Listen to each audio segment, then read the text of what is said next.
This channel does not promote any violent, harmful, or illegal activities. All content provided by this channel is meant for an educational purpose only. আগামী দিনে এরকম বলতে পারে যে মুর্শিদাবাদে 70% মুসলমান আওয়াজ উঠাচ্ছে, অতএব এটা এক্সটেন্ডেড বাংলাদেশ। কারণ যখন স্বাধীন হয়েছিল ভারত পাকিস্তান, দুদিন পর মুর্শিদাবাদ স্বাধীন হয়েছিল। মালদা, দিনাজপুর ডিমান্ড করবে বাংলাদেশ আগামী দিনে। এগুলো হচ্ছে এক্সটেন্ডেড বাংলাদেশ, অতিরিক্ত অংশ বাংলাদেশের। এই ডিমান্ড আসবেই আসবে। যেমন আজকে নর্থ ইস্টের ডিমান্ড করছে, ঠিক একইভাবে বাংলাদেশ এটা অন্য যুক্তিতে ডিমান্ড করবে। এবং আগামী দিনে এই সমস্ত জেলাতে বাংলাদেশের তরফ থেকে মৌলবাদীদের প্রভাব প্রতিপত্তি বাড়বে। মিলিয়ে নেবেন আমার কথা, অবশ্যই বাড়বে, বাড়তেই হবে। ভারত সরকার, পশ্চিমবঙ্গ সরকার অনেক হয়েছে, আর ঠুনকো রাজনীতি করেন না।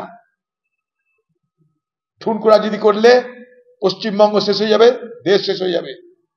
Be serious. আমি আবার বলছি, এগুলো ছোট ছোট লক্ষণ, এই ক্যান্সারের ছোট ছোট লক্ষণ। এই লক্ষণগুলোকে যদি অবজ্ঞা করি, গোটা দেহ ক্যান্সারাস হয়ে যাবে। আমরা এখানে হিন্দু মুসলমান মিলে মিশে যাতে বেঁচে থাকতে পারি, চলতে পারি, এক হয়ে থাকতে পারি, তার জন্য প্রয়াস শুরু করা হোক এখন থেকে, না তো ঘোর বিপদ।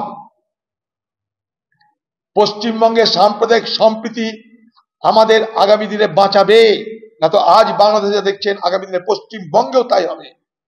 পশ্চিমবঙ্গে বাঁচানোর একটাই রাস্তা, সাম্প্রদায়িক রাজনীতি থেকে সরে আসুন। হিন্দু মুসলমান আমাদের মধ্যে ঐক্য তৈরি করুন, সম্প্রীতি তৈরি করুন, ভ্রাতৃত্ব বোধ তৈরি করুন।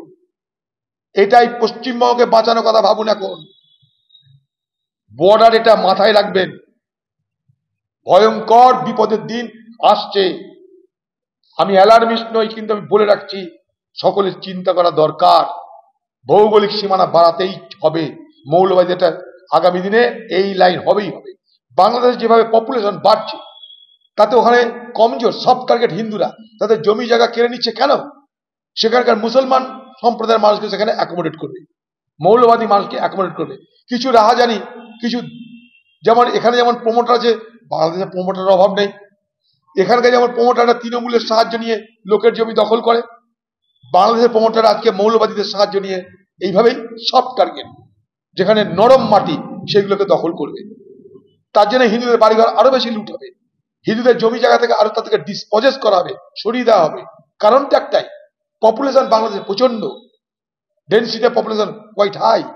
সেই জন্য তারা চেষ্টা করবে আরো জমি দখল করতে। এখানে যেমন জমি দখল করে কারা? তৃণমূলের মাফিয়ারা। কি করে? কোথায় বুড়ো মানুষ, কোথায় গরিব মানুষ, কোথায় ঝামেলায় পড়েছে, ফটাফট জমি দখল করে। এগুলো সফট টার্গেট। বাংলাদেশের প্রমোটারদের কাছে হিন্দুদের জমি জায়গা সফট টার্গেট,